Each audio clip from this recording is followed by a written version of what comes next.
बिस्मिल्लाह इन्नल हम्दुलिल्लाह नहमदुहु व नस्तईनुहु व नस्तगफिरुहु व नऊज़ु बिल्लाहि मिन शुर्रि अनफुसिना व मिन सय्यिअति अमालिना मन यहदिल्लाहु फला मुदिल्ल लहु व मन युद्लिल फला हादिय लहु व अशहदु अन ला इलाहा इल्लल्लाहु वहदहु ला शरीका लहु व अशहदु अन्ना मुहम्मदन अब्दुहु व रसूलुहु अम्मा बाद फ़इन्न खैरल हदीस किताबुल्लाह व खैरल हदी हदी मुहम्मदिन सल्लल्लाहु अलैहि वसल्लम व शर्रिल उमूरि मुहदसातुहा व कुल्लु मुहदसातिन बिदअह व कुल्लु बिदअतिन दलाला व कुल्लु दलालातिन फिन्नार। আসসালামু আলাইকুম ওয়া রাহমাতুল্লাহি ওয়া বারাকাতুহু। আমরা এখান থেকে একটা নতুন বই শুরু করব, যতদিন আল্লাহ তৌফিক দিচ্ছেন। এই বইটা এই আমার কাছে যেটা আছে, এটা প্রথম ইংলিশ এডিশন 2025-এর আইআইপিএইচ এর ইন্টারন্যাশনাল ইসলামিক পাবলিশিং হাউস তাদের বই। অরিজিনাল বইটা অবশ্য অনেক আগের, হাফিজ ইবনুল কাইয়িম তার লেখা বই। এটার নামটা আগে এক রকমের ছিল, এখন আরেক রকমের। আহ, আমরা যে নামে পড়বো সেই নামটা অরিজিনালি ছিল না। তার একটা কাজ, সেটাকে ডিফারেন্ট ডিফারেন্ট নামে পাবলিশ করা হয়েছে আগে। তো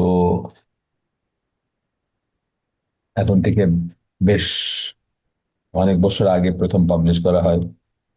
1282, 1282, এখন তো 1447 চলতেছে। 1282 হিজরিতে প্রথম ইজিপ্টেই করা হয়। ধরেন প্রায় 150 বছর রাফলি এখন আগে ইজিপ্টে এটা প্রকাশিত হয় প্রথম।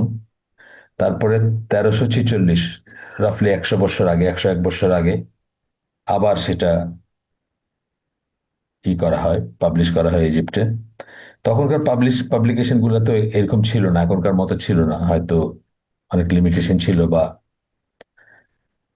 তখন এটার নাম ছিল আল জওয়াব আল কাফি লিমান সাআলা আন আদ-দাওয়া আশ-শাফি। ইংরেজিতে ট্রান্সলেট করলে দাঁড়ায় an acceptable response to the one who asked about the remedy. এরকম একটা নাম দাঁড়ায়, এরকম নামে প্রকাশিত হয়েছিল।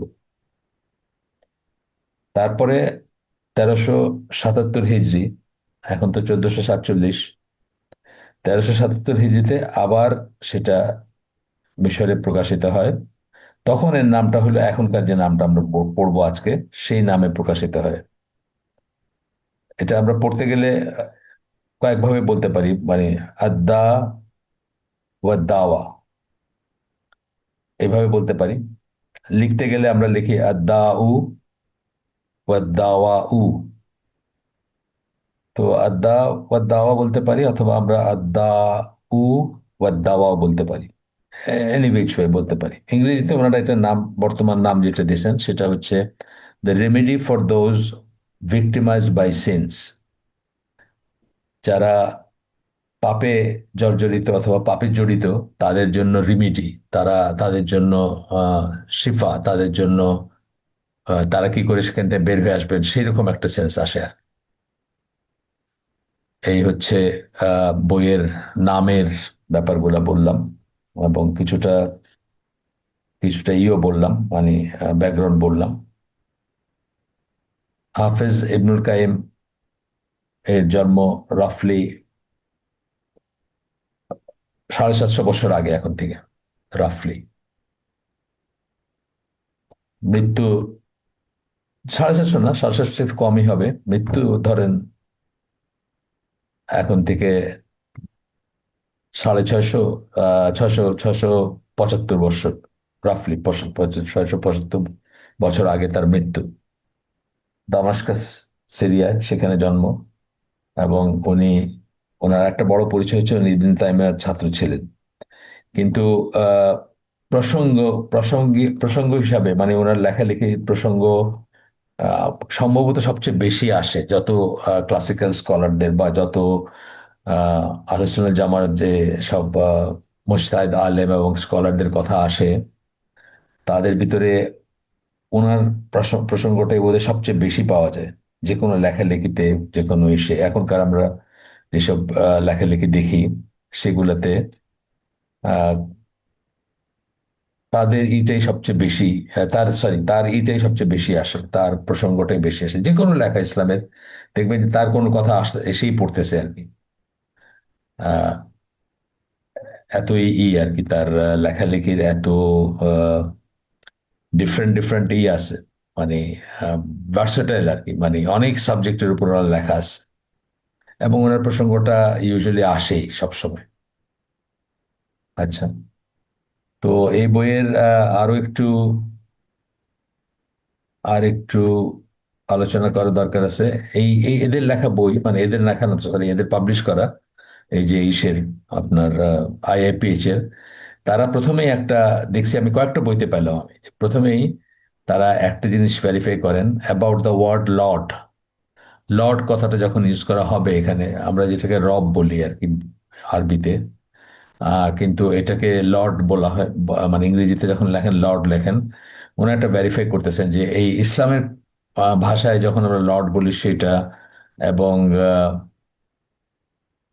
কাফেররা বা ইংরেজি ভাষায় লর্ড বলা, দুটার ভিতরে অনেক তফাৎ আছে। ইংরেজি ভাষায় যাকে তাকে লর্ড বলা হয়, জাজকে লর্ড বলা হয়, কোন লর্ড একটা উপাধি আছে ইংল্যান্ডে আপনারা জানেন, নাইট যারা, তাদেরকে লর্ড বলা হয়। এই ধরনের অনেক ব্যাপার আছে, কিন্তু ইসলামে যখন আমরা লর্ড বলবো, ইসলামী লিটারেচারে যখন লর্ড বলবো, সেটা কেবলমাত্র আল্লাহ এবং আল্লাহর বেলায় প্রযোজ্য, আর কারো ব্যাপারে আমরা এই টার্মটা ইউজ করি না। এটা আমরা মনে রাখবো ইনশাল্লাহ। এটা ওনারা একটু করে দেন প্রথমেই, একটু সবাইকে মনে করায় দেন যে আমরা যখন বলি লর্ড, তখন শুধুমাত্র আল্লাহর বেলায় এটা প্রযোজ্য।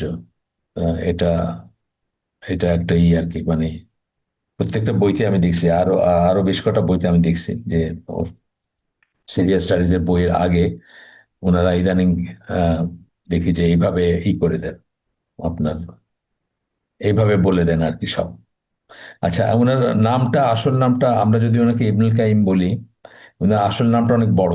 অনেক সময় সেই নামটা হয়তো আপনার জানিও না আমরা, মানে আসল নামে ডাকলে তো আমরা ওনাকে শনাক্ত করতে পারবো না। অনেক বড় একটা নাম, শামসুদ্দিন আবু আব্দুল্লাহ মোহাম্মদ ইবন শায়েক তাকিয়া তাকিউদ্দিন আবু বাকর, এইভাবে অনেক বড় একটা নাম না। ওনাদের অনেকেরই এরকম বড় বড় নাম ছিল। আহ আরো দেখি আমরা অন্যান্য স্কলারদের নামও আসলে আসল নামে হয়তো আমরা চিনবই না তাকে, যাকে আহ ইবন তাইমিয়া অথবা ইবনুল কাইম বলে চিনতেছি। ইবনুল জাউজিরও কিন্তু অনেক বড় একটা নাম আছে, আমরা পড়ছিলাম যখন আমরা ওই যে ডিস্টার্বার অফ দ্য হার্টস যে বইটা, সেটা যখন আমরা পড়ছিলাম তখন ইবনুল জাউজির নামটা আমরা দেখছিলাম যে অনেক বড় একটা নাম ওনার। তো যাই হোক, এটা দিয়ে আহ, মানে প্রথম চ্যাপ্টারটা যেটা শুরু করছেন, তার আগে এই নামটা একটু উল্লেখ করছেন একবার, তারপরে আর করবেন না, তারপরে ইউজুয়ালি ওইটাই করবেন, মানে আপনার ইবনুল কাইম সেই নামেই করবেন। তো আমরা প্রথম চ্যাপ্টারটা শুরু করবো ইনশাআল্লাহ, যেটা উনি বলতেছেন যে প্রথম চ্যাপ্টার বা ইন্ট্রোডাকশন বলতে পারি এটা, যেখানে ওনাকে একটা প্রশ্ন করা হয়েছিল। আহ সেই প্রশ্নটা প্রথমে দিছেন। প্রশ্নটা ছিল যে what do the esteemed scholars and imams of the religion, may Allah be pleased with them, এই উম্মার যারা বড় বড় স্কলার বা ধারক বাহক, তাদের কথা বলতেছেন যে say about those who are tired with an affliction and know that if it continues it will ruin their worldly life and hereafter। ঠিক আছে, যে মানে তাদের সম্বন্ধে কি বলেন আমাদের স্কলাররা, যারা ফিতনার ভিতরে আছেন, পাপাচারে আছেন, এবং তারা ফিল করেন যে এটা যদি চলতে থাকে তাহলে তাদের দুনিয়া এবং আখিরাত দুটো নষ্ট হয়ে যাবে। তো এই ব্যাপারটা যেমন, এটা এটা আপনার, আমরা অনেকে ফিল করি না, আমরা অনেকে ফিল করি। তো আমি চিনি মানুষকে, আমার সাথে কথা বলেন, আমাকে জিজ্ঞেস করেন নামে বেনামে, ধরেন ফেসবুক ছাড়তে পারতেছেন না, অথবা পর্নোগ্রাফি ছাড়তে পারতেছেন না, অথবা মানে একদম ভাষায় অনেকে জিজ্ঞেস করেন মানে জীবনটা, মানে উনি মনে করতেছেন ওনার জীবনটা এই এই পথে শেষ হয়ে যাবে। শেষ হয়ে যাবে বলতে দুনিয়া এবং আখিরাত। দুনিয়া তো যাচ্ছেই, ফেসবুকে ধরেন অতিরিক্ত আসক্তি যাদের, দুনিয়ারও কাজ করতে পারে না তারা ঠিক মতো। আহ পর্নোগ্রাফিতে যারা অতিরিক্ত আসক্ত, দুনিয়ারও কিছু করতে পারেন না, দুনিয়াতে অথর্ব, জীবনটা দুর্বিষহ হয়ে যাচ্ছে। আরো নানা রকমের শাখা প্রশাখা আছে, এগুলো যাই হোক, আমরা ওইটা আলোচনা এখন করার দরকার নেই, আমরা পরে করবো মানে উপযুক্ত জায়গায়। কিন্তু এরকম জিনিস হয় যে বুঝতেছেন যে উনি উনি ধ্বংস হয়ে যাচ্ছেন, ওনার আখেরা তো শেষ, কিন্তু সেটাতে বের হইতে পারতেছেন। এই এই এরকম জিনিসগুলো,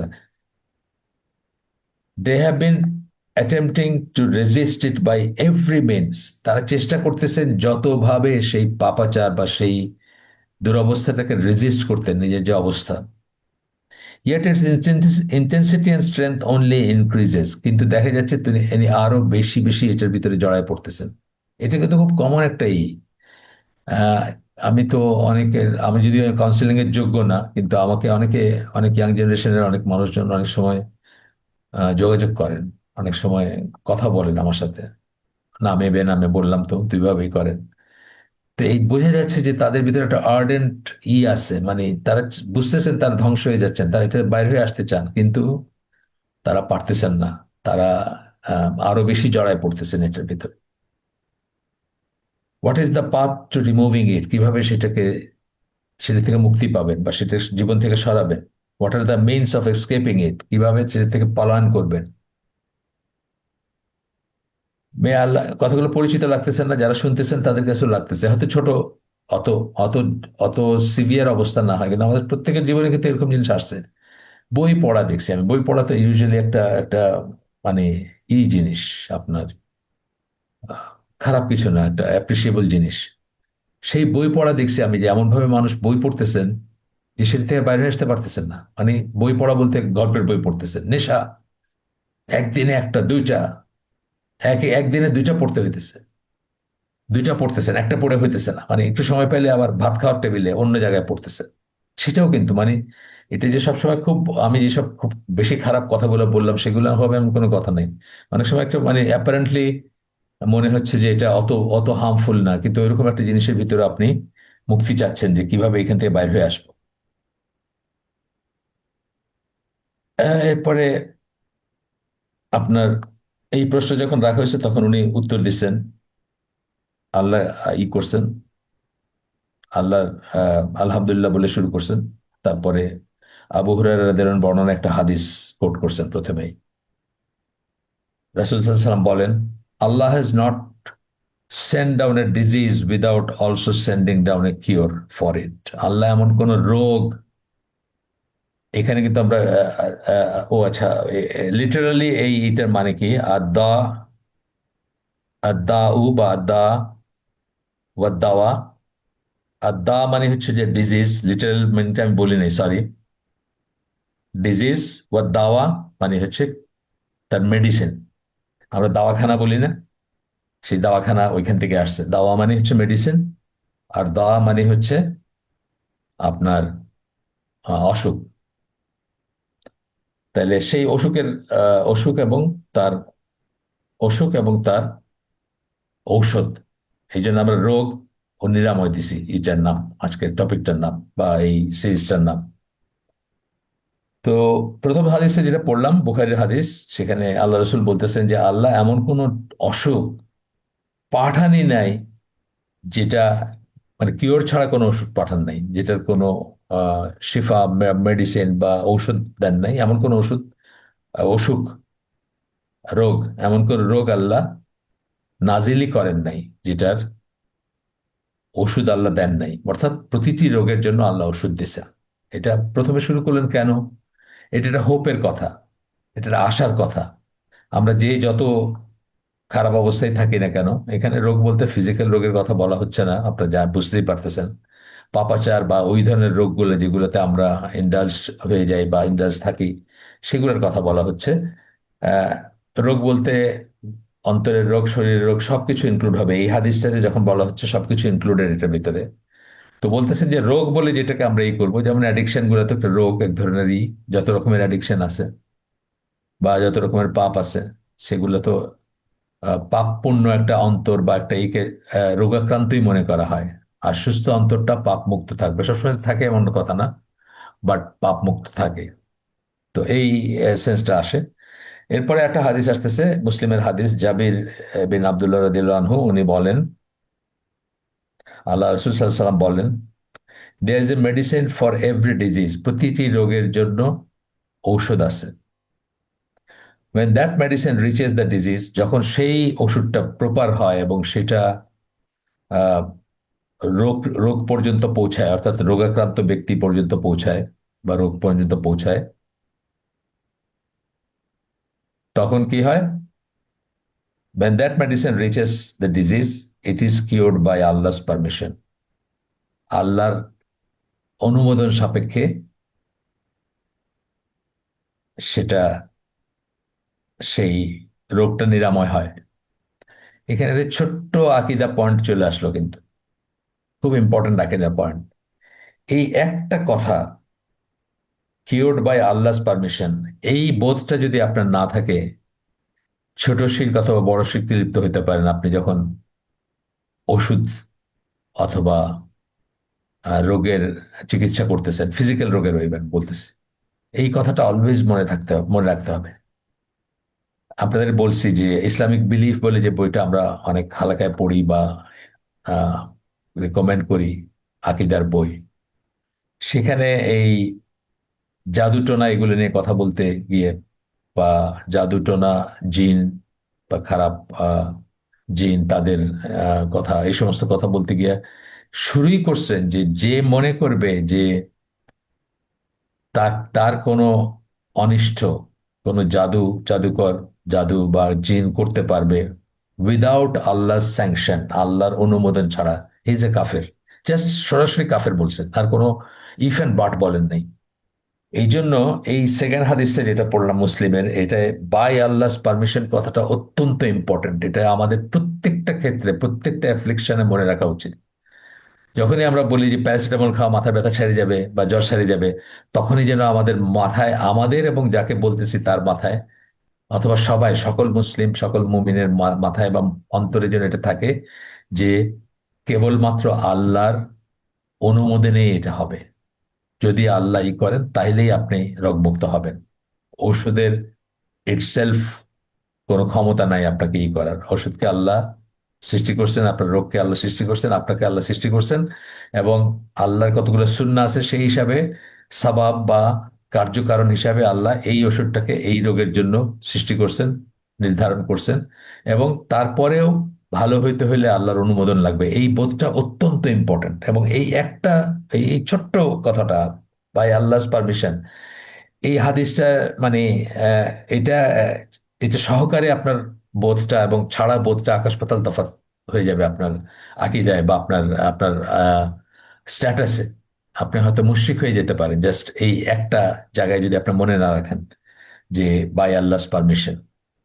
আচ্ছা, এরপরে উসামা ইবন শারিক, তার তার বর্ণনায় একটা হাদিস আসতেছে। এটা অনেকখানে আছে, বুখারীতে আছে, আহ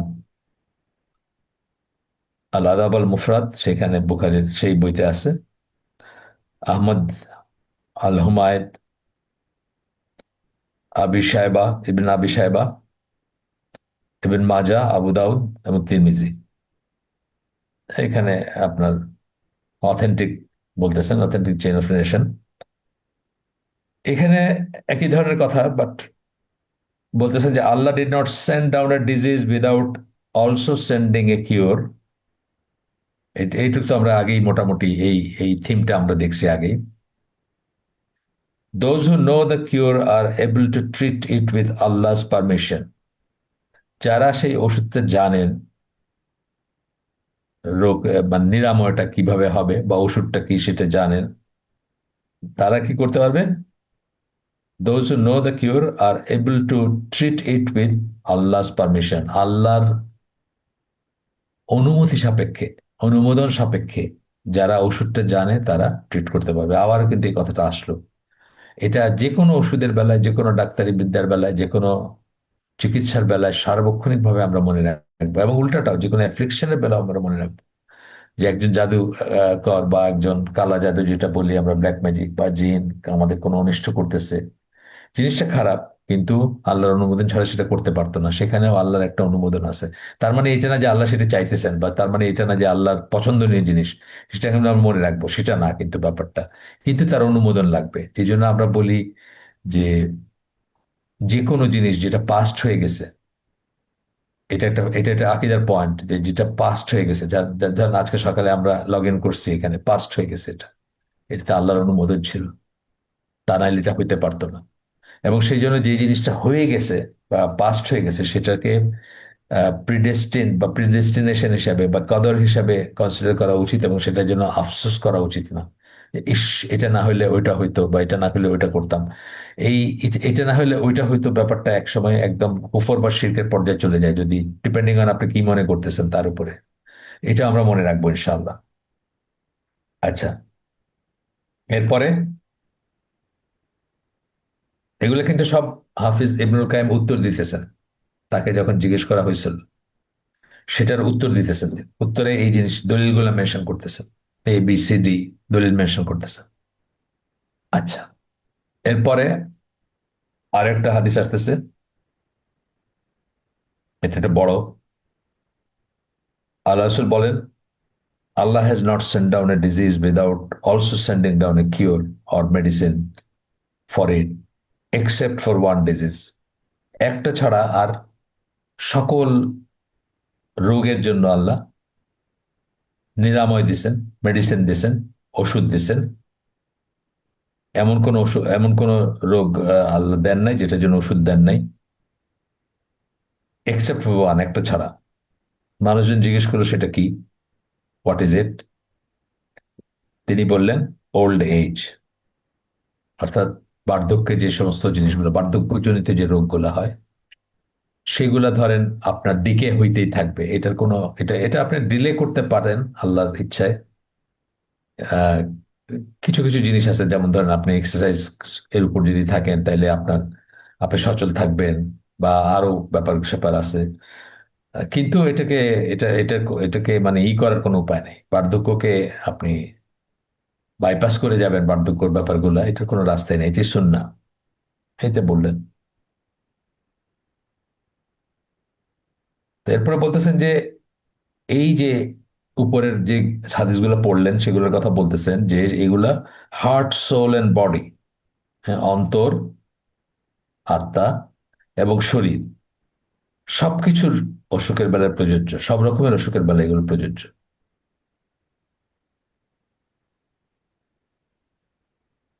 এবং সেগুলোরও কিওর, যত রকমের কিওর হতে পারে সেগুলোর বেলায় প্রযোজ্য, এই কথাগুলো যে আমরা পড়লাম, কত কটা হাদিসে, যে কটা হাদিস পড়লাম আর কি। তো রাসূল সাল্লাল্লাহু আলাইহি ওয়াসাল্লাম ইগনোরেন্স, অজ্ঞতাকে কিন্তু একটা অসুখ হিসাবে মেনশন করছেন, অজ্ঞতাকে অসুখ হিসাবেই করছেন। আর সেটার মেডিসিন অথবা সেটার নিরাময় বলছেন কি, টু আস্ক দ্য স্কলার্স, যারা স্কলার, যারা জানেন তাদেরকে জিজ্ঞেস করার কথা বলছেন। জাবির বিন আব্দুল্লাহর বর্ণনায় একটা হাদিস আসতেছে এখন, লম্বা বড় হাদিস, আমরা একটু ধৈর্য ধরে শুনবো। আহ, একটা, তারা সাহাবীরা ট্রাভেল করতেছিলেন, রাসূল ছিলেন না তাদের সাথে। এরকম অবস্থায় একজন সাহাবীর মাথায় একটা পাথর লাগছে, বা পাথরের বাড়ি লাগছে, বা পাথরের আঘাত লাগছে, এবং থেতলে গেছে মাথা। এরপরে উনি আহ, আহত অবস্থায় তার ওয়েট ড্রিম, যেটাকে আমরা বলি, স্বপ্নদোষ বলি বা ওয়েট ড্রিম বলি, নাইট ডিসচার্জ বলি অনেক সময়, সেটা হয়েছে। তখন উনি জিজ্ঞেস করছেন অন্যদের যে আহ, আমি কি তায়াম্মুম করতে পারবো? যারা সাথে ছিলেন তারা বলছেন, we don't think so, for you have access to water. এটা একটা একটা মূলনীতি, তায়াম্মুমের একটা মূলনীতি। জেনারেল মূলনীতি আর কি, যে পানি থাকলে আপনার তায়াম্মুম হবে না। আপনারা যারা হজে আসছেন, এখনকার কথা আমি জানি না, এখন তো টার্মিনাল একটু চেঞ্জ চেঞ্জ হয়েছে কোথায়, বাট আমি যখন শেষ আসলাম হজের, নট ওমরা, তখন যে টার্মিনালে নিয়ে গেল আমাদের বা যেখানে, ওখানে ঢুকতেই আপনার একটা বড় পোস্টার দেওয়া আছে। সেই পোস্টারে তায়াম্মুম দিয়ে ক্রস দেওয়া, আর পাশে লেখা যে মানে যেহেতু পানি আছে এখানে তায়াম্মুম হবে না। না, হাজিদের অনেক সময় দেখা যায় যে তারা কনভেনিয়েন্সের জন্য অথবা বাধ্য হয়ে তায়াম্মুম করেন। ফর এক্সাম্পল, প্লেনে আমরা দেখলাম, আমি কিসের প্লেনে গেছিলাম এবার, সৌদিয়া মনে হয় যতদূর মনে পড়ে। আহ তারা এই করে দিল, আপনার পানি বন্ধ, মানে একদম পানি নাই, ড্রাই, আর বেসিন গুলো সব ড্রাই, কোনো পানি নাই। এটা হয়তো ইচ্ছা করেই করছে, বিকজ 500 প্যাসেঞ্জার যদি অজু করতে শুরু করে, তো এবং যারা হয়তো জীবনে প্রথমবার আপনার প্লেনে ট্রাভেল করতেছে, এরকম 500 প্যাসেঞ্জার যদি অজু করতে শুরু করে, তাহলে কি অবস্থা। নিশ্চয়ই তারা ফিক টিক জিজ্ঞেস করে নিছে বা ফতোয়া জিজ্ঞেস করে নিছে এদের। এখন এইখানে অজু মানে অজু করার রাস্তা কি, মানে নামাজের সময় যদি হয় বা এমন হয় যে চলে যাচ্ছে, তখন তো তায়াম্মুম করতে হবে। এই জন্য একটা কমন টেন্ডেন্সি থাকে হাজিদের, তারা মাটি ক্যারি করেন এবং তারা তায়াম্মুম করেন বা করতে হয়। সেই জন্য আপনার ইসে লিখে দিছে, ওই যে ওই টার্মিনালটাতে লিখছে যে এখানে পানি আছে, তায়াম্মুম ক্রস দিয়ে লিখছে যে অজু করতে হবে। তো এই এই এই কথাটাই সাহাবীরা ওই তাদের ইসেকে কম্পেনিয়ন বা তাদের সাথে যিনি ছিলেন সাথী, তাকে বলছেন আর কি, যে we don't think so, for you have access to water. তখন ইনি কি করছেন, he subsequently took a bath and died. উনি গোসল করছেন এবং সেটাই কার্যকারণ হিসেবে সেটা বা ওসিলা হিসেবে সেটা, এবং তার ফলশ্রুতিতে উনি মারা গেছেন। যখন আল্লাহ রসুলের কাছে তারা গেছেন জার্নি শেষে, তাকে বলা হয়েছে, উনি তখন খুব আশ্চর্য হয়ে বলছেন, দে কিলড হিম, মে আল্লাহ কিল দেন। তারা তাকে মাইরে ফেললো, আল্লাহ যেন তাদেরকে মাইরে ফেলে, মানে এটা রাগের বশবর্তী বা একটা আফসোস হিসাবে বলছেন। It's not meaning the thing আর কি, বোঝাই যাচ্ছে, মানে এই এক্সপ্রেশন থেকেই বোঝা যাবে আর কি। Should they not have asked when they did not know, তারা যখন জানতো না জিনিসটা, এই যে মানে এই সম্বন্ধে প্রফাউন্ড নলেজ ছিল না তাদের, যে ইনজুরির কেসে তায়াম্মুম করতে পারবেন বা আরেকভাবে মাসাজ করতে পারবেন, এটার উপর নানা রকম আছে, এটার অপশনস আছে। কখনো তায়াম্মুম এবং অজু দুটাই করতে হয়, এরকম আছে, এরকম অপশনও আছে। আর কখনো শুধু ওইটাকে ওই ওই জায়গাটার উপর মাসে করলে হয়। আবার কখনো আহ এটা আছে, যদি ব্যান্ডেজ থাকে তাহলে মাসে করলে হয়, কিন্তু ব্যান্ডেজ না, অথচ আপনি সেটার উপর পানি বা ভেজা হাতও করতে বুলাইতে পারবেন না, এরকম ব্যাপারে আলাদা আলাদা ফিক আছে। যে আপনি উজু করবেন ওই জায়গাটুক ছাড়া, যদি ওটা উজুর অংশ হয়, তারপরে আপনি আবার তায়াম্মুম করবেন। তো এইসব আছে, যাই হোক, আপনার ডিটেলস দেখে নেন পরে। কিন্তু এটা জানার ব্যাপার আছে, সোজা কথা, জানার ব্যাপার আছে। তো তখন বলতেছেন যে তারা কাউকে জিজ্ঞেস করলো না কেন, যে জানে তাকে জিজ্ঞেস করলো না কেন। বোঝা যাচ্ছে যে হয়তো বড় একটা গ্রুপ ছিল, একটা অংশে ঘটনাটা করছে, অন্য অংশে তো আরো কেউ ছিলেন যিনি আননলেজেবল ছিলেন, তাকে জিজ্ঞেস করা যাইতো, কিন্তু সেটা তার করেন নাই। তো সেই জন্য হয়তো আহ এইভাবে বলতেছেন আল্লাহ রসুল সাল্লাল্লাহু আলাইহি সাল্লাম, asking is the only cure for ignorance. এই যে ইগনোরেন্স আসলো কথাটা, অজ্ঞতা, অজ্ঞতা একটা রোগ, এবং সেটার কিওর কি, সেটার শিফা কি, সেটার নিরাময় কি, সেটার নিরাময় হচ্ছে জিজ্ঞেস করা। It would have been sufficient to perform dry ablution, রসুল বলতেছেন কথাগুলা, wrap a cloth around his injury, মানে ব্যান্ডেজ যদি থাকতো ইঞ্জুরির উপরে, অ্যান্ড ওয়াইপ ওভার ইট, এবং তার উপরে মাসে করলে হইতো, and then wash the remainder of his body. ওনার যেহেতু গোসল গোসল ফরজ ছিল, বাকি শরীরটা, ইঞ্জুরির জায়গা ছাড়া বাকি শরীরটা ওয়াশ করলেই হইতো।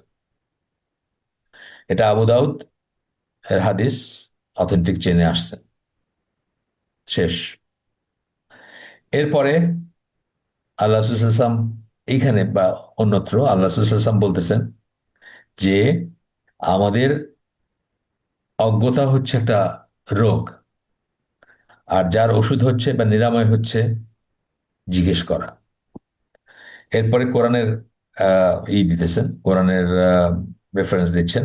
সূরা ফুসসিলাত 41 নম্বর সূরা 44 নম্বর আয়াত, আল্লাহ বলতেছেন, if we had made it a Quran in a non Arabic language, আমরা যদি এই কোরআনকে অনারব ভাষায় নাজিল করতাম বা আহ, পাঠাইতাম, দে উড হ্যাভ সেড, তারা বলতো, why have its verses not been made clear in Arabic, in অ্যারাবিকটা ব্যাকেটে, মানে এই আয়াতগুলোকে কেন আমাদের কাছে পরিষ্কার করা হলো না।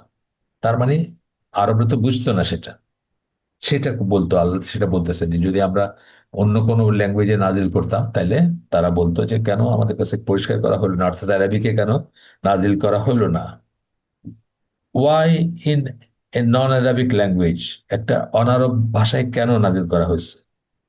ওয়েন হি, ব্র্যাকেটে দ্য প্রফেট, ওয়েন হি মানে রাসূলের কথা বলতেছেন, যখন তিনি, ইজ এন আরব, রাসূল যখন একজন আরব, তাহলে অনারব ভাষায় কেন এটা নাজিল করা হলো। Say, it is for those who believe, guidance and healing. বলো, এটা এটা মানে কোরআন, যারা বিশ্বাস করে তাদের জন্য হিদায়াত এবং শিফা। একদম শিফা কথাটাই ইউজ করছেন এখানে আল্লাহ, কোরআনে বহু জায়গায় করছেন, কোরআনকে শিফা হিসাবেই করছেন, আহ মেনশন করছেন, অনেক জায়গায় আছে। আমরা একটা পড়লাম, আরেকটা পড়বো এখন, কিন্তু অনেক জায়গাতে এটা আছে। এরপরে একটা আয়াত কোট করতেছেন, সূরা ইসরা, আল ইসরা 17 নম্বর সূরা 82 নম্বর আয়াত, we send down in the Quran that which is healing and mercy for the believers. আমরা কোরআনে নাজিল করছি সেসব বা সেটা যা বিশ্বাসীদের জন্য মার্সি, মার্সি মানে রাহমা, এবং শিফা, হিলিং, শিফা, শিফা ইউজ করছেন কথাটা, এবং রাহমা, রহমত যেটাকে আমরা বলি সেটা। তারপরে বলতেছেন, the entire Quran is a healing and mercy for the believers, as Allah states in the above verse, it cures the hearts of the diseases of ignorance and doubt. পুরা কোরআনই হচ্ছে বিশ্বাসীদের জন্য রহমান, রাহমা এবং শিফা। কোরআন কি কিউর করে? Diseases of ignorance and doubt, দুইটা জিনিস বললেন এখানে। আরো আরো অন্যান্য ব্যাপার বলবেন হয়তো অন্যত্র, এখানে দুইটা জিনিস বললেন। একটা বললেন যে ইগনোরেন্স, অজ্ঞতার যে রোগ সেটা সারায়। আরেকটা বললেন কি? ডাউট। এটাও খুব ইম্পর্টেন্ট কিন্তু। যারা, আলহামদুলিল্লাহ, মানে আমরা অনেক সময় গ্রোয়িং আপ, এই যে আমরা যখন বড় হচ্ছি, বা আপনাদের ভিতরে যারা জীবনের কোন একটা ফেজে হয়তো কোন একটা জিনিসে খটকা লাগছে, মনে হয়েছে যে আল্লাহ এটা এরকম ভাবে বললেন কেন, বা এটা এরকম কেন, এটা তো এরকম না, এরকম হওয়ার কথা না, বা এটা ঠিক আমার লজিকে, মানে আমার আমার যুক্তিতে কুলাইতেছে না, বা আমার যুক্তি বলতেছে না যে জিনিসটা কারেক্ট, এরকম হইতে পারে কখনো আপনাদের মনে। কিন্তু সেটার কিন্তু বেস্ট কিওর হচ্ছে, এই যেভাবে বলছেন, আমার নিজের লাইফের কথা আমি বলতেছি, সেখান থেকে বেস্ট কিওর হচ্ছে কোরআনের কাছে সেটার কি বুঝতে চাওয়া, অথবা যারা বুঝে তাদের কাছে গিয়ে কোরআন বুঝতে চাওয়া। আমার নিজের লাইফে এটা হয়েছে।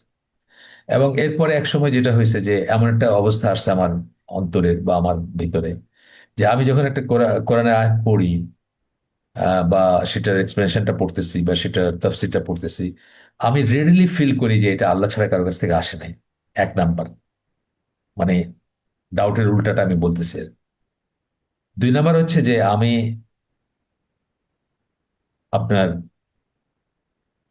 দেখা গেছে যে যখন ওটা নিয়ে ঘাটাঘাটি করতেছি, গবেষণা করতেছি, আরো জানতে চাইতেছি, সেই পথ ধরে কিন্তু আমার একটা খটকা লাগা ব্যাপার চলে যাচ্ছে। আমি আপনাকে আগেও তো বলছি যে দুই একটা ব্যাপার নিয়ে আমি তো অন্য মানুষের কাছে গেছি রীতিমতো, মানে আমি ঘুমাইতে পারিনি রাত্রে। একটা একটা ঘটনা বলি, সেটা এইটিজ এর সম্ভবত, এইটিজ এর, মিড এইটিজ বা ওইরকম সময়ের হবে। এই যে সূরা মারিয়ামের একটা আয়াত আছে না, হারুনের বোন যেখানে ইসাকে বলছেন, মারিয়ামকে তার লোকজন, তার উনি যখন বাচ্চা কোলে নিয়ে লোকালয়তে আসলেন, তখন কি বলছেন? হারুনের বোন, হে হারুনের বোন, তোমাকে তো আমরা এরকম জানি না, বা তুমি তো এরকম পরিবারের না, বা এরকম ব্যাকগ্রাউন্ডের না, মানে তুমি বাচ্চা কোথা থেকে আসলো আর কি, এটা প্রশ্নটা আর কি। এটা নিয়ে ওয়েস্টার্নাররা খুব ই করে, খ্রিস্টান কাফের যারা মুসলমানদেরকে কাফের বানানোর মিশনে আছে, তারা কিন্তু এটা নিয়ে খুব আহাহু করে। বলে যে মোহাম্মদ সাল্লাহ সাল্লাম জানতেন না, ক্রোনোলজি জানতেন না, ইতিহাস জানতেন না, যে জন্য হারুনের বোন বলে কোরআনে এটাকে মেনশন করা, উনি উনি মানে মরিয়মকে হারুনের বোন বলে মেনশন করছেন।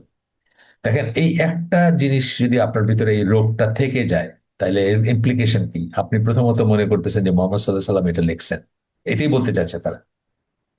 দুই নম্বরে আপনি মনে করতেছেন যে এইখানে কিন্তু আপনি আপনি অলরেডি কুফরের ভিতরে চলে গেলেন। যদি আপনার মনে এই কথাটা আসে, বা এটা যদি আপনি একসেপ্ট করে নেন ওরা যেটা বলতে চাচ্ছে সেটা, আপনি কিন্তু প্রথমেই তাহলে ইমান হারা হয়ে গেলেন কিন্তু।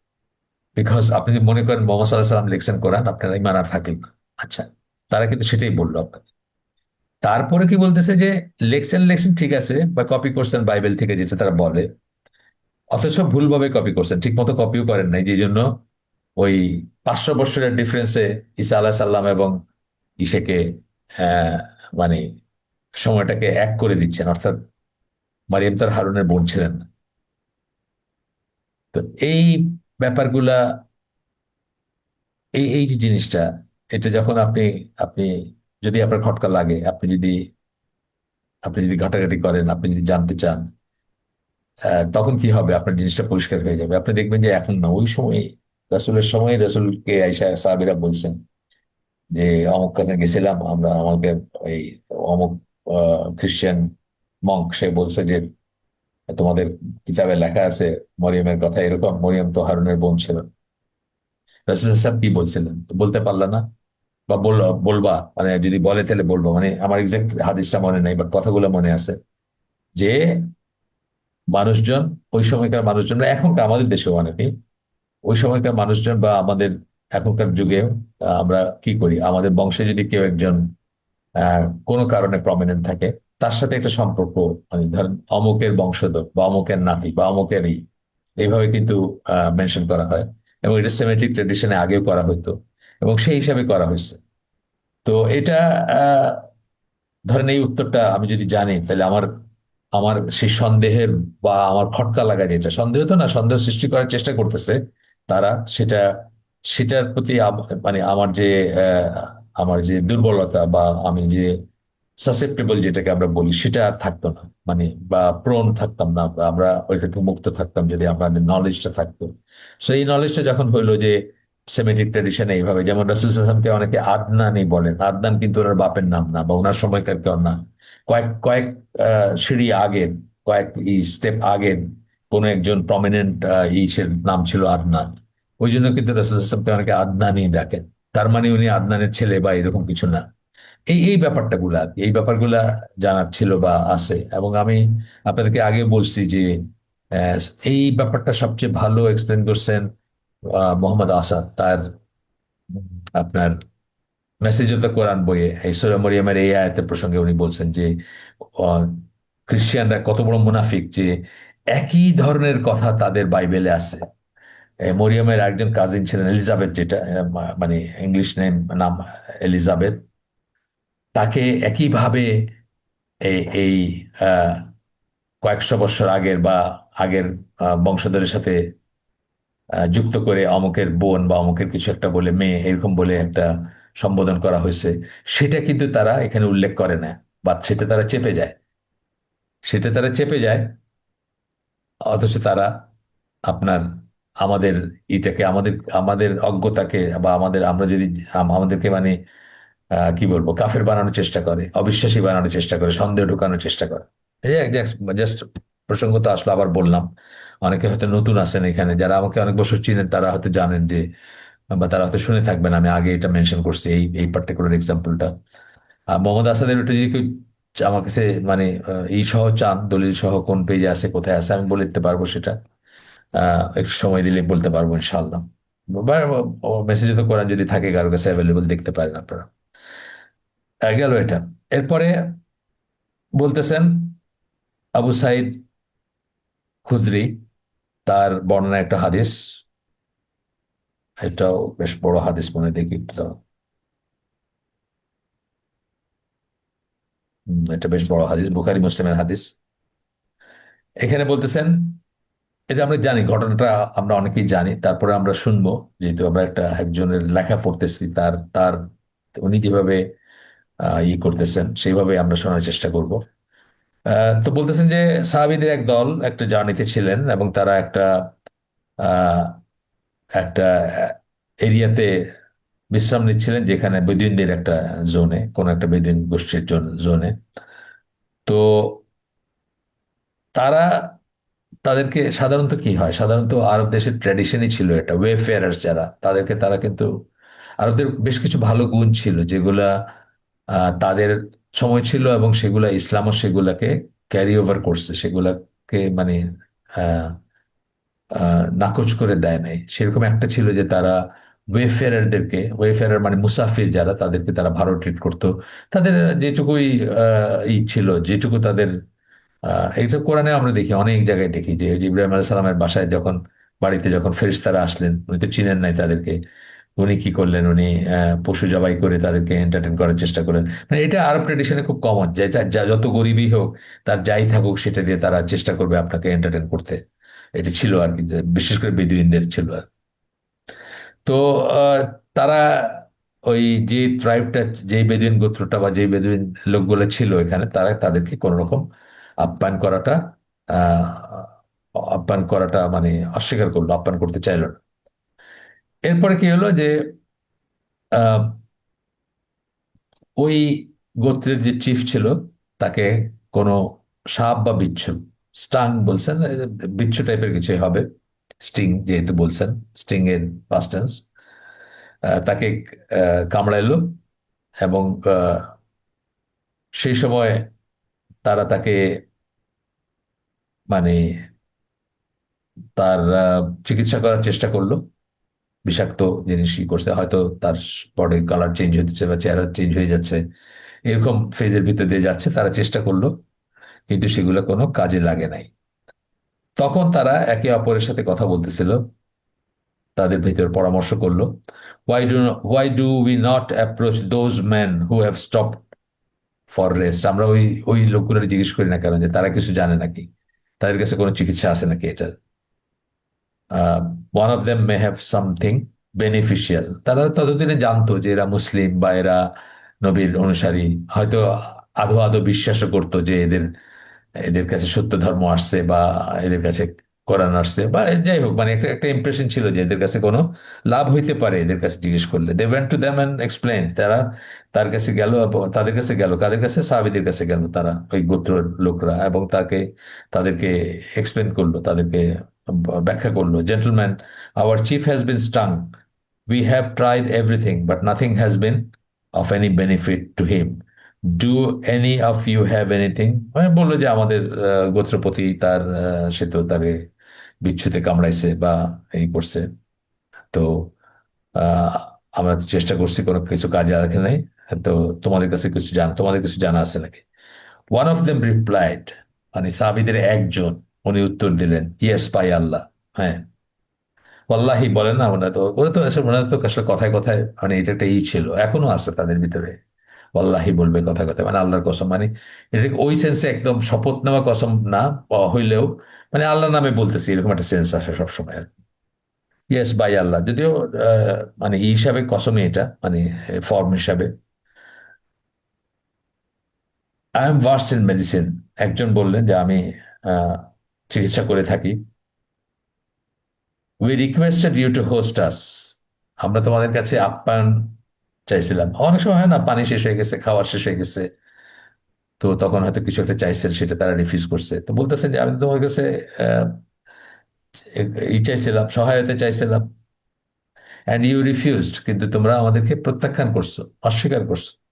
So by Allah, I will not treat him until you give me some compensation. আমি কোনো ট্রিটমেন্ট করবো না, কোনো চিকিৎসা দিব না, যতক্ষণ তোমরা সেটা বিনিময়ে কিছু না দাও। এটাই সেন্সটা। They agreed on a flock of sheep, এক পাল ভেড়া দিয়ে দিবে আর কি। হ্যাঁ, সমষ্টি ভেড়া দেখায় হয়তো বলছে যে এটা দিয়ে দিব তোমাদেরকে। He went and wipe his spittle on him, থুতু ছিটে দিয়ে সেটা মাখায় দিচ্ছেন যে জায়গায় ইনজুরি, সেখানে রিসাইটিং, আলহামদুলিল্লাহ রাব্বিল আলামিন, সূরা ফাতিহার 1-2 নম্বর আয়াত, 1 থেকে 2, সরি, 2 নম্বর আয়াতে, শুধু শুধু 2 নম্বর আয়াতটা, সেটাই করছেন, আলহামদুলিল্লাহ রাব্বিল আলামিন। It was as if the chief had sprung forth from ropes that were binding him, মানে শেষ জেগে উঠলো, মানে মানে অনেক সময় হয় না যে কারো বাইন্দা রাখছেন, যে ছাড়া পেলে যেরকম ই করে সেরকম জেগে উঠলো মনের। He began walking around without any imbalance, এবং সে হাঁটতে শুরু করলো। The tribal members gave companions the flock they had agreed upon, তখন তারা কি করলো, সেই ভেড়ার পাল দিয়ে দিল হিসেবে সাহাবীদেরকে। তো সাহাবীদের কেউ কেউ বললেন যে আমরা এগুলো ভাগ করে নেই, কিন্তু যিনি ট্রিটমেন্টটা দিয়েছেন উনি বললেন, we will not do anything until we reach the prophet সাল্লাল্লাহু আলাইহি সাল্লাম, আমরা নবীর কাছে যাওয়ার আগে পর্যন্ত কিছুই করব না, অর্থাৎ ভাগাভাগি এগুলো কি করব। তারা সন্দেহ ছিলেন, বা উনি সন্দেহ ছিলেন যেটা জায়েজ হলো কিনা, কি করব না করব, মানে যেটা যেটা খুব স্বাভাবিক আর কি। নবীকে তারা যেভাবে দেখতেন সবকিছুর জন্যই তার কাছে তারা যাইতেন এবং তার কাছে ই চাইতেন, তো সাহায্য সহায়তা চাইতেন। তো সেই হিসাবে বললে যে না, নবীর কাছে যাওয়ার আগে কিছুই করব না আমরা, and inform him of what took place, এবং তাকে আমরা ই করব যে কি ঘটছে এখানে।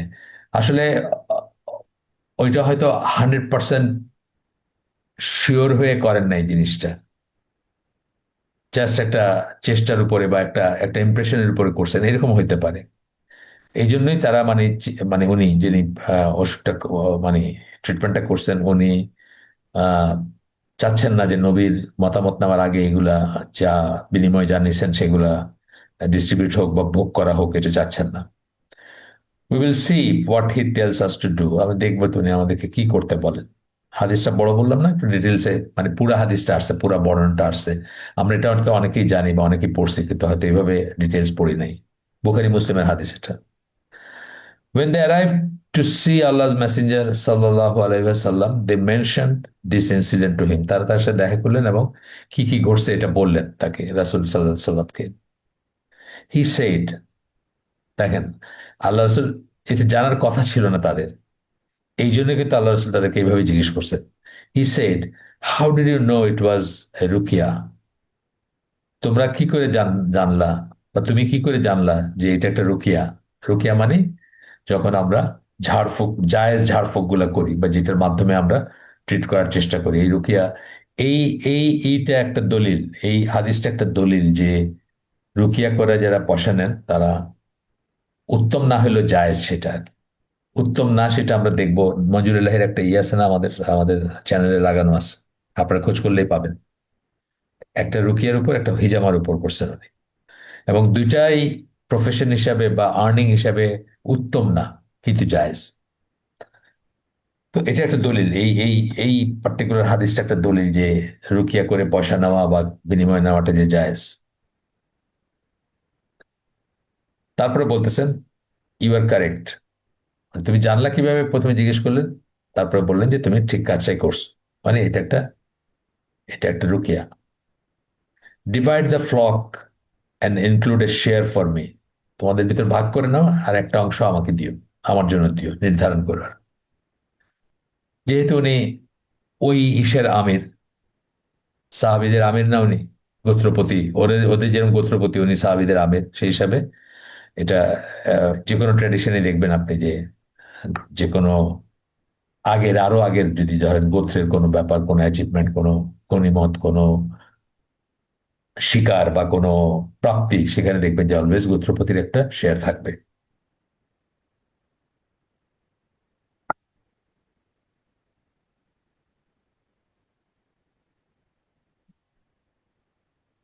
এরপরে আরো একটু কথা বলতেছেন,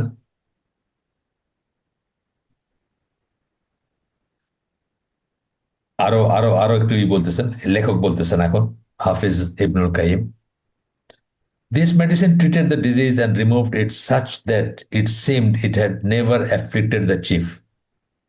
এটা এমন ভাবে তার কষ্টটা দূর করে দিল যে মনে হলো এতে কোনো ছিলই না। Anyone skilled in treating others by using Surah Fatiha would see its incredible effect on healing. যে কেউ যে রুকিয়া করে, সে যখন কাউকে ট্রিট করে তখন, মানে সূরা ফাতিহাতে যখন ট্রিট করে তখন দেখতে পাবেন যে এটার অবিশ্বাস্য এফেক্ট আছে। এটা আমাদেরকে একটা পয়েন্টে নিয়ে আসলো। আমাদের এক দিনী ভাই আছেন, অনেকেই চেনেন হয়তো। তো রুকিয়া তো আপনি জানেন যে রুকিয়া চাওয়াটা সবাই পছন্দ করে না, বা রুকিয়া চাওয়াটা পছন্দনীয় না। কারো কাছে গিয়ে বললেন যে ভাই আমারটা রুকিয়া করে দেন, এটা চাওয়াটাই না, অনেকেই এটা চাওয়াটা রেজিস্ট করেন। তার পেছনে কারণ আছে। কারণ হচ্ছে যে আপনার যারা বিনা হিসাবে যাবেন, মানে রুকিয়া যারা চাইবেন অন্যের কাছে, তারা বিনা হিসাবে জান্নাতে যারা যাবেন সেই দলভুক্ত হবেন না। এই জন্য কিন্তু অনেককে দেখবেন রুকিয়া রেজিস্ট করেন। তারা কারো কাছে গিয়ে রুকিয়া করাবেন না, কারো কাছে চাবেন না যে আমার একটা ফু দেন বা আমার একটু ট্রিট করেন, এসব বলবেন না তারা। বাট সেলফ রুকিয়া তো আমরা করতেই পারি। এই সেলফ রুকিয়ার একটা খুব ভালো এলিমেন্ট হতে পারে সূরা ফাতিহা। এবং সেটা আমরা নিজেদের উপর যেমন করতে পারি, নিজেদের সন্তানাদি বা যারা ধরেন কোলের বাচ্চা বা এই ধরনের তাদের উপরও করতে পারি সেলফ রুকিয়া। হ্যাঁ, তাদের কে হাতে ফু দিয়ে বুলাই দিতে পারি বা তাদের গায়ে সরাসরি ব্লো করতে পারি। আহ, এটা কিন্তু জায়েজ। এবং এটা আহ, আমাকে, আমার যে দিনী ভাই আছেন উনি, আপনারা চিনেন হয়তো, এই যে মামুন, ইঞ্জিনিয়ার মামুন আর কি, আমাদের স্কুলে তার বাচ্চারা পড়তো এবং পড়ে এখনো। ছোট বাচ্চাটা এখনো পড়ে, বড় মেয়েটা পাশ করে গেছে, ইন্টারমিডিয়েটে পড়ে এখন। তো উনি বলছেন অনেক সময় নাকি উনি মানে জাস্ট হাতটা রেখে, যেই ক্ষতস্থান বা যা এসে সেখানে রেখে সূরা ফাতিহাটাই করলেন। এবং উনি মানে অভাবনীয় ফলাফল পাইছেন এটার। হাফিজ ইবনুল কাইম তাই বলতেছেন, it sits incredible effect on healing. তারপরে নিজের জীবনে একটা ঘটনা বলতেছেন। I once remained in Makkah for a while as I was plagued with illness and could not find a doctor or medicine. উনি মক্কায় ছিলেন, ওনার কোনো একটা অসুখ হয়েছে বেশ। প্লেগ না অ্যাকচুয়ালি, মানে প্লেগ মানে এটাকে ভার্ব হিসাবে ইউজ করছেন, যে আমাকে ই করছে, মানে ইনফেক্টেড হয়েছে, আমি একটা ওষুধ এবং কোনো ডাক্তার পাইতেছিলাম না। I treated myself with al ফাতিহা।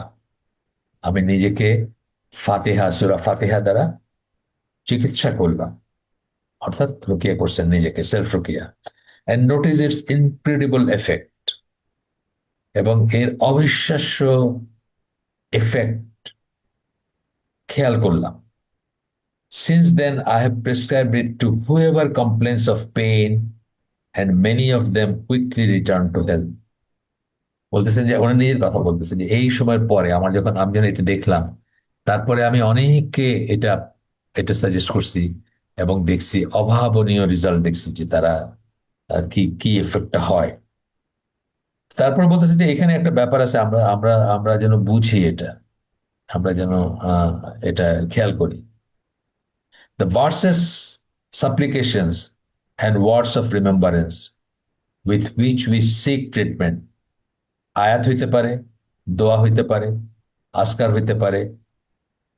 হ্যাঁ, ওয়ার্ডস অফ রিমেম্বারেন্স মানে আসকার, জিকির, জিকিরের প্লুরাল আসকার, যেগুলো দিয়ে আমরা আল্লাহর কাছে সাহায্য চাই, শিফা চাই, একটা ইসের থেকে পরিত্রাণ চাই, একটা কিছুতে বাইরে হয়ে আসার জন্য চাই, কষ্টের থেকে, আর beneficial and curative in and of themselves. এগুলা বেনিফিশিয়াল এবং কিউরেটিভ দুইটা কথা বললেন। একটা হলো যে লাভজনক, এগুলোতে লাভ হয় এগুলোর ভিতর মাধ্যমে, সেটা যদি আয়াত হয়, সেটা যদি দোয়া হয়, সেটা যদি জিকির হয়। দোয়া আর জিকির একটু আলাদা করছেন। দোয়া মানে রব্বানা বলে আমরা বলতেছি আল্লাহ আমার এটা দাও, এটা দাও, এটা দাও, এইটার কথা বলতেছেন, সাপ্লিকেশন। আর রিমেম্বারেন্স বলতেছেন আসকার, জিকির যেগুলা, যেমন সুবহান আল্লাহ, আলহামদুলিল্লাহ, বা সুবহান আল্লাহি আলহামদুলিল্লাহ, লা ইলাহা ইল্লাল্লাহ আল্লাহু আকবার। মানে এই ধরনের জিনিসগুলো, এগুলা এক্স্যাক্টলি আমরা সরাসরি কিছু চাচ্ছি না যে আমার টাকা দাও, পয়সা দাও, ঘর দাও, বাড়ি দাও, এরকম কিছু চাচ্ছি না। কিন্তু এগুলাও হচ্ছে, এইগুলো আজকার রিমেম্বারেন্স, আল্লাহকে আল্লাহকে মনে করতেছে, এই সব কটারই বেনিফিট আছে। তো বলতেছেন যে এগুলা কিউরেটিভ এবং বেনিফিশিয়াল, বেনিফিশিয়াল এবং curative. Still, their effectiveness is contingent upon the suitability of the place as well as the doer's strength and zeal. খুব ইম্পর্টেন্ট কথা বলছি। যে কোন প্লেস বলতে অ্যাকচুয়ালি ঠিক জায়গা যে বোঝাইছেন শুধু তাই না, কোন সিচুয়েশনে আপনি কোনটা করলেন সেটার উপর ডিপেন্ড করে। আর কি বললেন, অ্যাজ ওয়েল ডুয়ার স্ট্রেংথ এন্ড জিল, যে করতেছে এই রুকিয়াটা বা এই আয়াত পড়তেছে বা সেলফ রুকিয়া করতেছে, তার এই জিনিসের উপরে কতটুকু ইয়াকিন আছে, কতটুকু বিশ্বাস আছে, সেটাও খুব ইম্পর্টেন্ট জিনিস। তার বিশ্বাস আছে কিনা সেটা খুব ইম্পর্টেন্ট জিনিস। এবং কোন পরিস্থিতিতে কোন দোয়াটা পড়তেছে বা কোন জিকিরটা করতেছে সেটাই। ধরেন টয়লেটে খারাপ জিন থাকে, কথা জাস্ট উদাহরণ মনে হইলো, জাস্ট কথা কথা। টয়লেটে খারাপ দিন থাকে, লাইকলি থাকতে পারে। এখন টয়লেটে ঢোকার জন্য আমার আল্লাহ, আল্লাহ রসুল আমাদেরকে দোয়া শিখিয়ে দিচ্ছেন, এই দোয়া পড়ে আমরা টয়লেটে গেলে আমরা আক্রান্ত হব না জিন দ্বারা। এই যে প্লেস, মানে টয়লেট ইজ দ্য প্লেস যেখানে আপনি ওই দোয়াটা পড়বেন। তাহলে ওই দোয়া পড়ার প্লেস হচ্ছে টয়লেট। এখন এই দোয়া যদি আপনি মসজিদে ঢোকার সময় পড়েন, তাহলে কি কাজ করবে বা কাজটা হবে, কোনো বেনিফিট আসবে? আসবে না। আর মসজিদে ঢোকে যে দোয়াটা, ধরেন কোনোভাবে টয়লেটে ঢোকার সময় আপনি এটা খুব এক্লাস সহকারে পড়লেন, কাজে লাগবে? লাগবে না। এই জন্য প্লেস কথাটা বলছে, কোনটায় কোনটা বলতে হবে, কোন জিনিসটা হবে। যেমন সূরা ফাতিহা যেটা আমরা পড়লাম, জাস্ট শেষ করলাম আমরা পড়ে, সেটা হচ্ছে একটা জেনারেল সেন্স, যে কোনো অবস্থাতে আপনি পড়তে পারেন, একটা পার্টিকুলার জিনিস না।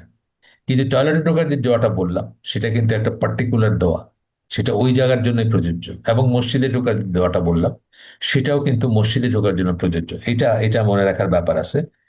আহ আবার আমরা একটু পড়ি যে এই সেন্টেন্সটা, still their effectiveness is contingent. Contingent মানে শর্ত সাপেক্ষ। কন্টিনজেন্ট কথাটা, কন্টিনজেন্ট আরো মিনিং আছে, আমরা এই আর্মির কন্টিনজেন্ট বলি, সেটা একটা মানে, কিন্তু এখানে কন্টিনজেন্টটা মানে শর্ত সাপেক্ষ। Upon the suitability of the place where the medicine is applied, কোথায় আপনি এটা অ্যাপ্লাই করতেছেন। As well as the doer strength and zeal. Strength মানে তার বিশ্বাসের কি কতটুকু, কত শক্ত বিশ্বাস তার।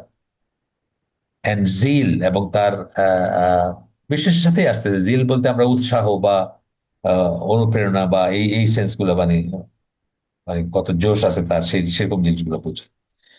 Cure is delayed due to the doer's ineffectiveness or the place's unsuitability. অনেক সময় দেখবো শিফা বা কিওর বা নিরাময়টা দীর্ঘায়িত হচ্ছে, সময় নিচ্ছে বেশি বা হচ্ছে না। কেন? ডিউ টু দ্য ডুয়ার্স ইনএফেক্টিভনেস, মানে যে যে করতেছে রুকিয়াটা বা যে করতেছে তার ইনএফেক্টিভনেস, সেটা এফেক্টিভ হচ্ছে না। সে নিজে বিশ্বাস করে না ওইভাবে, বা বিশ্বাস করলে সন্দেহবশত করতেছে, বা আধা বিশ্বাস আধা সন্দেহ নিয়ে করতেছে, ধরেন কথার কথা। অর দ্য প্লেসেস আনসুইটেবিলিটি, অথবা যেই ক্ষেত্রে যেই অবস্থায় করতেছে সেটা সুইটেবল না। At times, a strong deterrent impedes the effect of the medicine, such as in the case of medicines that treat physical illness. অনেক সময় দেখা যায় একটা প্রতিবন্ধকতা থাকে, যে জন্য একটা ওষুধ কাজ করে না। ঠিক আছে, অনেক প্রতিবন্ধকতা থাকে। ধরেন আপনি আপনি যে দেখবেন যে অপিওয়েড বলে একটা জিনিস আছে না, এগুলা আরেকটা মেডিসিনের সাথে খেলে মানুষ মারা যেতে পারে। ঘুমের ওষুধ আছে কিছু, সেগুলোর সাথে অপিওয়েড যদি হয়, মানুষ মরে যেতে পারে। কোথায় ভালো হবে, উল্টা একটা ক্ষতি হয়ে যেতে পারে। এই ধরনের থাকতে পারে, প্রতিবন্ধকতা থাকতে পারে। ইম্পিডেন্স বা ইম্পিডস কথাটা প্রতিবন্ধক সেন্সে আসে, কথাটা বলা হয়। Its failure could also be due to the body not responding well to, or some strong deterrent getting in the way of its effectiveness. একটা হতে পারে যে শরীর মানে রেসপন্ড করতেছে না, প্রতিক্রিয়া হচ্ছে না শরীরে, এই মেডিসিনটা এমক শরীরে এফেক্টিভ না। তা অনেক দেখবেন আপনার, এই জন্য কি করে ডাক্তাররা, কি করে, আপনার অ্যান্টিবায়োটিক গ্রুপ আছে, একটা দিল আপনাকে, এই অ্যান্টিবায়োটিক খান, কাজ হলো না, চেঞ্জ করে আটটা দিল। মানে এটা কোনো কারণবশত কোনো ডিটারেন্ট আছে আছে বা ইনি ইনি ইমিউন হয়ে গেছেন, এত খাইছেন এই অ্যান্টিবায়োটিক যে ওনার আর এটা কাজে লাগবে না, এখন আটটা দিতে হবে। এরকম এই সমস্ত ফ্যাক্টর গুলো আসে। তো আমরা আমাদের আজকের আয়োজন এখানে শেষ করে দেব। আমাদের প্রথম পর্বটা ছিল এটা, ইনশাল্লাহ এটা চলবে। সুবহানাকা আল্লাহুম্মা ওয়া বিহামদিকা আশহাদু আল্লা ইলাহা ইল্লা আনতা আস্তাগফিরুকা ওয়া আতুবু ইলাইক। আমরা যে শুনলাম তার মধ্যে ভালো কিছু শুনে থাকলে সমস্ত প্রশংসা আল্লাহর, আলহামদুলিল্লাহ। খারাপ কিছু শুনে থাকলে সমস্ত ব্যর্থতা আমার এবং সেটা শয়তানের তরফ থেকে। আল্লাহ আমাদেরকে তৌফিক দিন যে ভালো শুনলাম তার উপর আমল করার। আসসালামু আলাইকুম।